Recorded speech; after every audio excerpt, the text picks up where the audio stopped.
এটা হচ্ছে পলুপাড়া ব্রিজ। এই ব্রিজটা নির্মাণ করছে বছর 4 হইল, কিন্তু দেখেন আসলে ব্রিজটা নির্মাণ করার পর যে পিলারগুলো কাজ করছে, পিলারগুলো এখনই ভেঙে চলে যাচ্ছে সব। দেখেন বর্তমান পিলারগুলোর অবস্থাটা কি দেখেন, এই যে এই পিলারটা ভেঙে গেছে, আপনাদেরকে দেখাচ্ছি আমি। এই পাশাপাশি এই যে পাশে এই পিলারটা দেখেন, এই যে দেখুন এই পিলারটা, এই পিলারটাও কিন্তু ভেঙে গেছে। আসলে অবস্থা বেশি একটা ভালো না। অল্প কিছুদিনের মধ্যে এটা কাজ শেষ হয়ে যাবে, অথবা দেখবেন এই ব্রিজটা ভেঙে পড়ে যাবে। এটাই হচ্ছে বাস্তবতা। দেখেন সরকারি কাজ কতটা নিম্নমানের করছে তারা। এখন এই পিলারের যে পায়াগুলো আছে সেগুলো এখনই খেয়ে গেছে, অলরেডি ভেঙে যাওয়ার উপক্রম। দেখেন এটা বিশাল বড় একটা ব্রিজ, পলুপাড়া ব্রিজ, গাইবান্ধা জেলার গোবিন্দগঞ্জ থানায় ব্রিজটা অবস্থিত।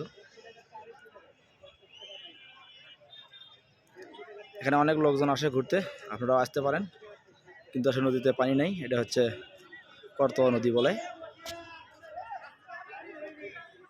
করতোয়া নদীতে আসছিলাম আজকে ঘোরার জন্য, আসলে খালি ধুধু বালু আর বালু, পানি তো নেই।